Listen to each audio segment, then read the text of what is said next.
नमस्कार, 5 की बात में आपका स्वागत है। मैं हूं अखिलेश शर्मा। ऑक्सीजन की कमी पूरे देश में महसूस की जा रही है। इस बीच बहुत सारे लोग अपनी मेहनत से लोगों की जान भी बचा रहे हैं। कल रात पश्चिम बिहार के बालाजी अस्पताल में ऑक्सीजन की कमी से 235 कोरोना पीड़ितों की जान मुश्किल में थी। अस्पताल के लिक्विड गैस टैंक में ऑक्सीजन खत्म होने को थी। अस्पताल ने दिल्ली पुलिस को बताया कि उसके 2 टैंकर नोएडा के परी चौक और फरीदाबाद में फंसे हैं। एक में 14,000 लीटर ऑक्सीजन थी तो दूसरे में 5,500 लीटर। दिल्ली पुलिस ने दोनों टैंकरों को ग्रीन कॉरिडोर दिया, जिसकी वजह से टैंकर अस्पताल पहुंचे और संकट टल गया। इस बारे में अधिक जानकारी देने के लिए हमारे साथ हमारे सहयोगी मुकेश सेंगर मौजूद है। मुकेश, हम देख रहे हैं लगातार किस तरह से कई अस्पतालों में दिल्ली के ऑक्सीजन को लेकर के भारी संकट दिख रहा है। आपूर्ति जो है आखिरी मौके पर हो रही है और जो पहल दिल्ली पुलिस ने की, क्या इस तरह की घटनाएं और भी हो रही हैं कि जब दिल्ली पुलिस की मदद मांगी जा रही हो ताकि टैंकर जो है उनको लाने में कहीं भी कोई दिक्कत ना हो? देखिए, बिल्कुल ये देखने को मिल रहा है कि दिल्ली के सभी अस्पतालों में जो ऑक्सीजन का संकट है वो काफ़ी ज़्यादा है। ऑक्सीजन की जो कमी है वो हर जगह दिखाई दे रही है। बीती रात करीब 11:30 बजे जो पश्चिम बिहार का एक्सन बालाजी हॉस्पिटल है, वहाँ से दिल्ली पुलिस को कॉल मिली कि जो हॉस्पिटल में लिक्विड ऑक्सीजन का टैंकर है वो टैंकर लीक हो गया है और लगातार जो ऑक्सीजन का लेवल है वो कम होता जा रहा है। और यहाँ पर करीब 235 कोरोना के जो मरीज हैं वो भर्ती हैं और काफ़ी क्रिटिकल भी हैं। ऐसे में अगर उनको ऑक्सीजन नहीं मिली तो काफ़ी दिक्कत हो सकती है, मरीजों की जान जा सकती है। इसके बाद दिल्ली पुलिस को बताया गया कि इस हॉस्पिटल के 2 टैंकर, एक परी चौक में फंसा हुआ है और दूसरा जो बदरपुर बॉर्डर है वहाँ पर फंसा हुआ है, क्योंकि नाइट कर्फ्यू है, ट्रैफिक जाम हो रखा है, इसलिए वो टैंकर समय से नहीं आ पाएंगे। इसको देखते हुए जो पश्चिम बिहार पूर्व थाना है वहाँ की पुलिस ने एक ग्रीन कॉरिडोर तैयार करवाया और उस ग्रीन कॉरिडोर में जो दोनों टैंकर थे जिनमें करीब 19,500 लीटर ऑक्सीजन भरी हुई थी, लिक्विड ऑक्सीजन, उनको तुरंत ग्रीन कॉरिडोर के जरिए लाया गया और ऑक्सीजन समय से पहुँच गई, जिसके चलते 235 मरीजों की जान बच गई। इसके अलावा 10 ऐसे हॉस्पिटल और हैं जहां पर पुलिस ने ऑक्सीजन भिजवाई, क्योंकि वहां पर भी ऑक्सीजन कम थी।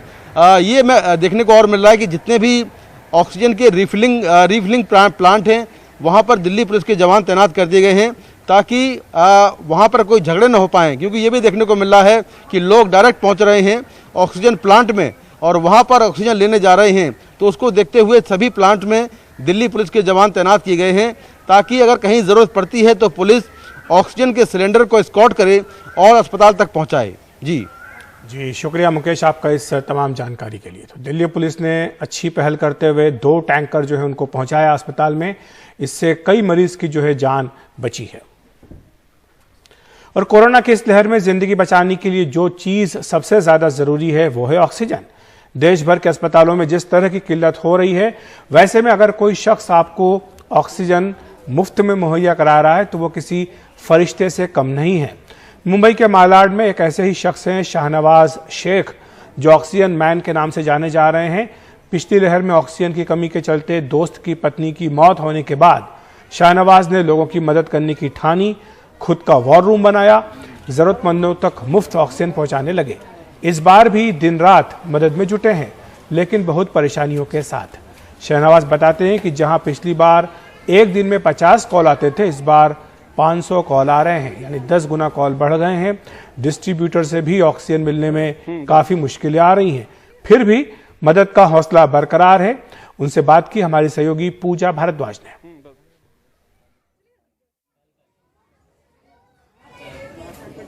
मेरे साथ इस वक्त शाहनवाज शेख हैं, जिनकी पहचान मैं आपको बता दूं कि पिछले महामारी के दौरान इन्होंने एक हादसा देखा था। इनके दोस्त की जो पत्नी है, ऑक्सीजन की कमी की वजह से ऑटो रिक्शा में उनकी जान चली गई थी और उसके बाद इन्होंने नौकरी छोड़कर अपनी कई कीमती चीज़ें बेचकर इन्होंने ऑक्सीजन का सिलेंडर लेकर लोगों को ढूंढना शुरू किया कि किन्हें ऑक्सीजन की ज़रूरत है। पिछली महामारी में इन्होंने काम किया, इस बार भी मैदान में हैं और कुछ वॉलंटियर्स के साथ बाकायदा इन्होंने वॉर रूम बना रखा है। अगर आप देखें इसके पीछे भी तो 2 वॉलंटियर्स हैं लैपटॉप के साथ, जिन्हें पूरी जानकारी है कि कितने हॉस्पिटल्स हैं, किस वार्ड में क्या व्यवस्था है और इनको सोशल मीडिया के जरिए लोग संपर्क करते हैं। फिर उनके पास ये फ्री में ऑक्सीजन लेकर पहुंचते हैं। आप समझें कि ऐसे वक्त में जहां पर कालाबाजारी भी हो रही है, फ्री ऑक्सीजन ये पहुंचाने का काम कर रहे हैं। शहनवाज जी बहुत नेक काम कर रहे हैं आप, शुक्रिया हमसे जुड़ने के लिए। हालात कितने बदतर हैं इस बार ज़मीन पर?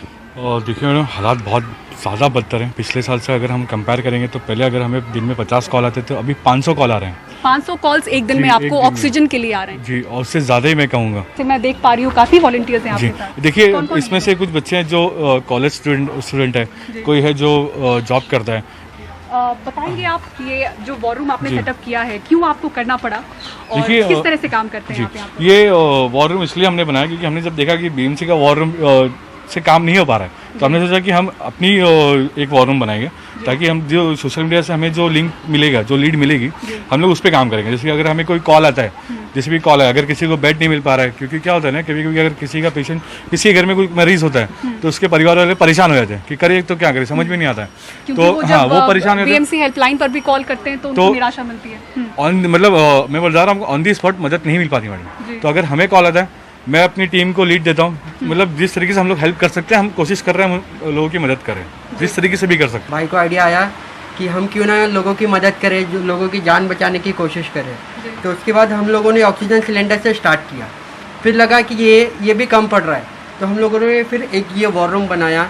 यहाँ पे हम लोगों ने सारी इन्फॉर्मेशन ला के खुद ही रखी है कि हम कैसे लोगों की जान बचा सकते हैं। हमारा गोल एक ही है कि लोगों की जान कैसे बचाना है। मैं आपको बता दूं कि हॉस्पिटल इस वक्त कह रहे हैं उनसे कि आप अपने मरीज़ को ले जाइए हॉस्पिटल से, कहीं शिफ्ट करिए या हमें ऑक्सीजन अरेंज करा के दीजिए। तो आप ये सोचिए कि जो अरेंजमेंट हॉस्पिटल नहीं कर सकता है, वो उसका मरीज़ के रिश्तेदार कहाँ से करेंगे। ऑक्सीजन कैसे आपके पास पहुँच रहा है और सिलेंडर्स कैसे वक्त पर आ रहा है? देखिए, इस वक्त बहुत परेशानी हो रही है हमें, क्योंकि जो डीलर्स हैं यहाँ पर और जो प्लांट है ऑक्सीजन के, छोटे छोटे प्लांट है, मैंने वहाँ पे जाके उनके हाथ पैर जोड़ा कि हम लोग देखिए ऐसा अपना कॉन्सेप्ट बताया कि हम लोग ये काम कर रहे हैं और ऐसी ऐसी चीज़ें मतलब हम लोग करना चाह रहे हैं। तो उन लोगों ने हमारा सपोर्ट किया कि बोले हम आपको इतना कर दे सकते हैं। लेकिन इस वक्त ऐसा हो कि ऑक्सीजन नहीं है, ऑक्सीजन नहीं होने की वजह से हम लोग घर पे नहीं दे पा रहे। तो वो जो मरीज़ थे जिनको जो घर पे ठीक हो सकते थे, वो भी हॉस्पिटल की तरफ भाग रहे हैं। तो इस तरीके से बहुत बड़ा ये बहुत मतलब बीएमसी की तरफ से आप लोगों को सपोर्ट मिल पा रहा है ज़मीन पर? कोई सराहना, कोई सपोर्ट? जी नहीं, देखिए मैं आपको बता दूं कि ना पिछली बार हमें कोई सपोर्ट मिला था बीएमसी की तरफ से, ना इस बार कोई सपोर्ट है, ना बीएमसी ने किसी भी एडमिनिस्ट्रेशन से हमें कोई सपोर्ट नहीं है इस बार। वहीं अहमदनगर के 12 प्रमुख अस्पतालों में केवल 2 घंटे की ऑक्सीजन बची है। अस्पतालों ने नए मरीजों की भर्ती बंद कर दी है। जो अस्पतालों में 700 मरीज हैं, उनके भविष्य को लेकर भी अब सवाल उठ रहे हैं। एक अस्पताल ने तो अपने मरीजों को अस्पताल से निकालना भी शुरू कर दिया।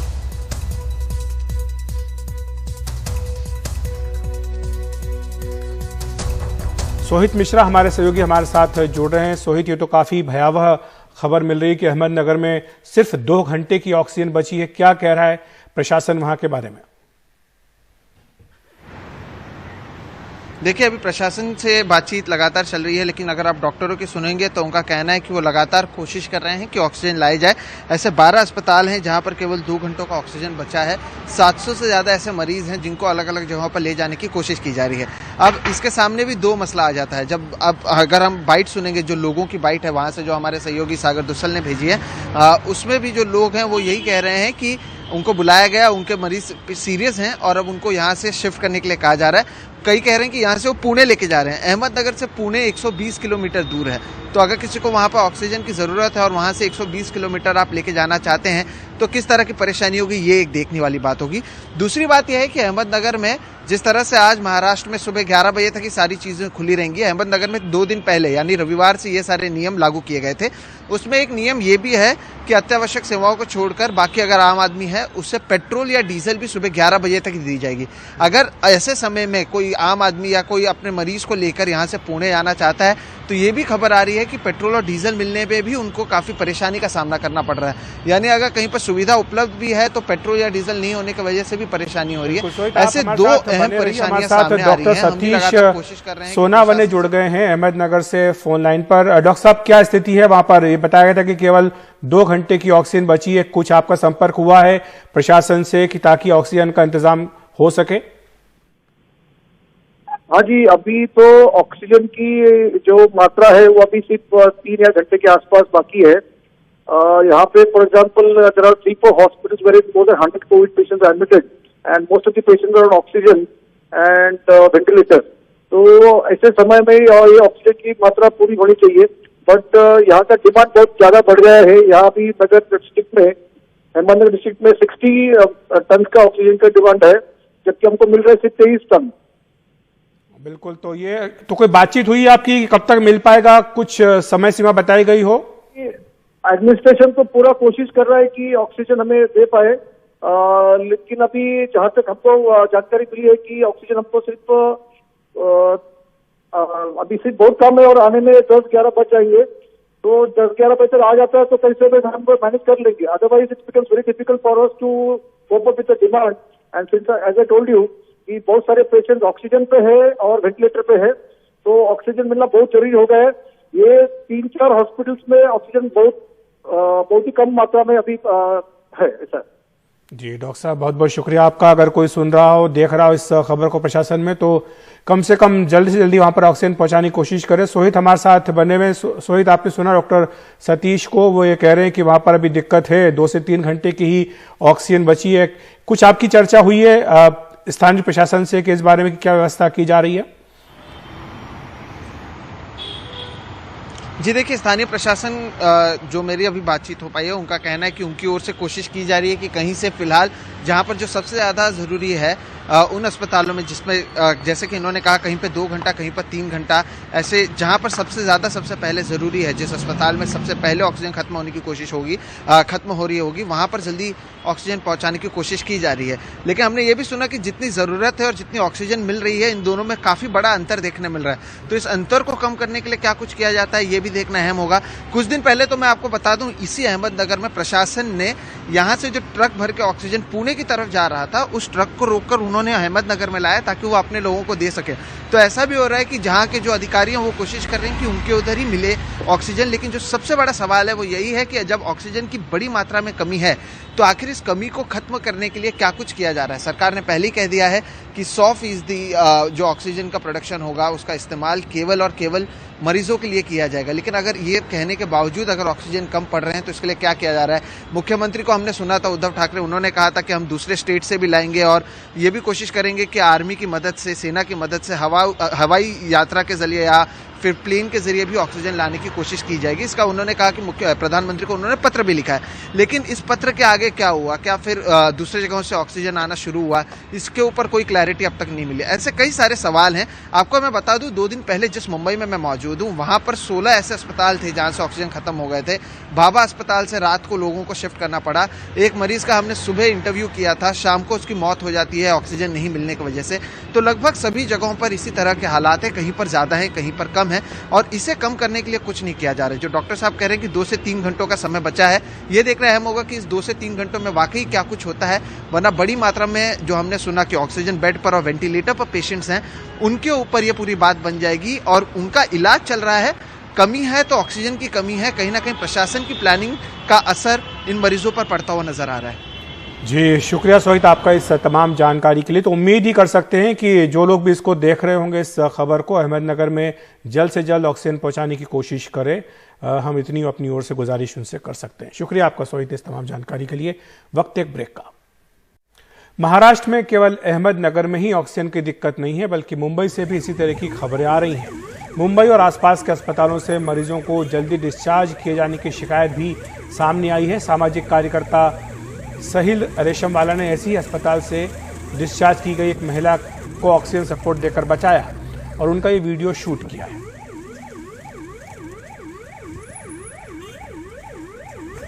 उधर दिल्ली हाईकोर्ट में कोरोना को लेकर सुनवाई में तीखी बहस चल रही है। इस सुनवाई के दौरान एनडीटीवी का भी जिक्र किया गया। हमने यह खबर दिखाई थी कि कोरोना की 44 लाख वैक्सीन बर्बाद हो चुकी है। कोविड पर सुनवाई के दौरान दिल्ली हाईकोर्ट के जस्टिस सांघवी ने इस खबर का हवाला दिया। हाईकोर्ट ने यह भी कहा कि दिल्ली के बढ़ रहे मामलों को देखते हुए लैब की क्षमता बढ़ाई जानी चाहिए और ऑक्सीजन की उपलब्धता पर ध्यान देना चाहिए। दिल्ली सरकार ने कहा कि उसे ऑक्सीजन चाहिए। हाईकोर्ट ने केंद्र सरकार से कहा कि वो कारखानों में ऑक्सीजन का इस्तेमाल अभी कम करे। सरकार इतनी असंवेदनशील नहीं हो सकती कि वो उत्पादन पर ध्यान दे, इंसानी जानों पर नहीं। दिल्ली को मिल रहे ऑक्सीजन के आंकड़ों पर भी केंद्र ने असहमति जताई।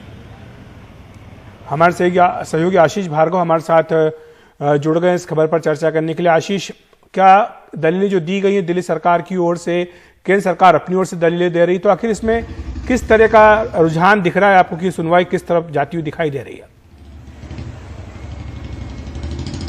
देखिए, हाईकोर्ट कोई डायरेक्शन पास नहीं कर रहा। हाईकोर्ट ने सारे एक सुझावों की तरह दिए हैं। केंद्र सरकार ने कहा है कि वो तमाम चीजों पर अमल करेगा, लेकिन कई चीजों पर चिंता भी जताई है। स्टील मिनिस्ट्री जो स्टील है और पेट्रोलियम है उस पर खासतौर पर कहा है कि हाईकोर्ट कह रहा है कि इतनी ऑक्सीजन वो क्यों इस्तेमाल कर रहे हैं ऐसे मोड़ पर जहां पर लोगों को ऑक्सीजन की जरूरत है, उनकी ऑक्सीजन कट करिए। हाईकोर्ट ने यह भी कहा कि वो जानते हैं कि जो बड़ी लॉबी है पेट्रोलियम की और स्टील की और बिग पॉकेट उनकी है, डीप पॉकेट है, लेकिन अब वक्त आ गया है कि उनको कहा जाए कि वो अपनी ऑक्सीजन में कटौती करिए, अपने काम में कटौती करिए और राज्यों को ऑक्सीजन दी जाए। केंद्र सरकार कह रही है कि जो दिल्ली सरकार आंकड़ा पेश कर रही है वो बिल्कुल गलत है। कहीं पर भी किसी भी राज्य में 10% आईसीयू मरीज नहीं है। ये संख्या 3% तक है। केरल जैसे राज्य ने, मध्य प्रदेश जैसे राज्यों ने एक मॉडल तैयार किया है, उसी मॉडल पर ऑक्सीजन के लिए जाना चाहिए दिल्ली सरकार को भी, लेकिन दिल्ली सरकार कह रही है केंद्र सरकार ऑक्सीजन उनको नहीं दे रही है। उनको आज की डेट में 973 मीट्रिक टन की जरूरत है, लेकिन केंद्र सरकार कह रही है कि बहुत ज्यादा बता रहे हैं। ऐसा आंकड़ा देश में कहीं भी नहीं है, लेकिन फिर भी केंद्र सरकार पूरे प्रयास कर रही है। तो दिल्ली हाईकोर्ट का बेसिकली सवाल यह है कि आर्थिक हितों को पीछे छोड़िए, लोगों की जान बचाना सबसे पहले कर्तव्य है। ऑक्सीजन पूरी करिए, ऑक्सीजन की कमी ना हो, दवाओं की कमी ना हो, संसाधनों की कमी ना हो, लैब की जो टेस्टिंग हो वो हो, तुरंत टेस्ट की रिपोर्ट जल्दी से जल्दी आए, जो पहले जो भेदभाव न हो रिपोर्ट करने में, लैब की क्षमताओं को बढ़ाया जाए और अस्पतालों में बेड की संख्याओं को बढ़ाया जाए, लोगों को सुविधा दी जाए। तो कुल मिलाकर दिल्ली जो हाईकोर्ट है वो केंद्र सरकार और दिल्ली सरकार को यही बात से बार बार कह रहा है। जी शुक्रिया आशीष आपका इस तमाम जानकारी के लिए। उधर दिल्ली में 6 दिनों के लॉकडाउन का ऐलान करते हुए मुख्यमंत्री अरविंद केजरीवाल ने मजदूरों से हाथ जोड़कर अपील की थी कि वो दिल्ली छोड़कर न जाएं। फिर भी दिल्ली और आसपास के बस अड्डों पर भारी भीड़ पहुंचने लगी है। 1 साल पहले पलायन की जो तस्वीर हमने देखी थी वो खुद को दोहराती नजर आने लगी। लोग बसों के ऊपर सवार होते दिखे। मजदूर और छोटे छोटे काम करने वाले लोग अपने गाँव को वापस जाने को बेताब नजर आए। उत्तर प्रदेश में लॉकडाउन भले न लगा हो, लेकिन रात के कर्फ्यू का ऐलान हो चुका है। पूरे उत्तर प्रदेश में रात 8 बजे से सुबह 7 बजे तक कर्फ्यू रहेगा। अब शनिवार रविवार दोनों ही दिन तालाबंदी रहेगी। पहले सिर्फ रविवार को ही लॉकडाउन की घोषणा की गई थी। हर जनपद में रात्रि में नाइट कर्फ्यू, कोरोना कर्फ्यू लागू करने का भी निर्देश आज उन्होंने दे दिया है। मुख्यमंत्री जी ने एक आदेश यह भी दिया है कि जो मास्क न पहनने पर जो जुर्माने की कार्रवाई है वो 1000 और 10,000 की जाए, उसका आदेश भी राज्य सरकार की ओर से अभी आज इश्यू हो गया है। और आपको मालूम है देवरिया में से हम लोगों ने इसको काम शुरू भी कर दिया है। जो लॉकडाउन की बात की जा रही है, 2 दिनों का पूरा जो है बंदी रहेगी। शाम को रात को पूरी तरह से बंदी रहेगी। लोग अनुसरण करें, खुद इसको माने, मास्क अवश्य पहने। 90% से ज्यादा प्रॉब्लम मास्क पहनने से हर व्यक्ति की सॉल्व हो सकती है। इस पर विशेष ध्यान देने की आवश्यकता है। मास्क पर जुर्माना भी चलेगा, विशेष ड्राइव भी चलेगा। उधर गाजियाबाद के कोविड सेंटर पर जांच कराने वालों की लंबी कतार लगी है। प्राइवेट लैब में जांच कराने की लंबी वेटिंग के चलते लोग सरकारी जांच केंद्रों पर जा रहे हैं, जहां भीड़ बढ़ रही है। कई लोग यहां जांच कराने के लिए सुबह 5 बजे से ही कतारों में लग जाते हैं। हमारे सहयोगी रवीश रंजन शुक्ला की रिपोर्ट। देश भर में कोरोना के बढ़ते संक्रमण के चलते अस्पताल में बेड, ऑक्सीजन की कमी की खबरें सामने आ रही हैं।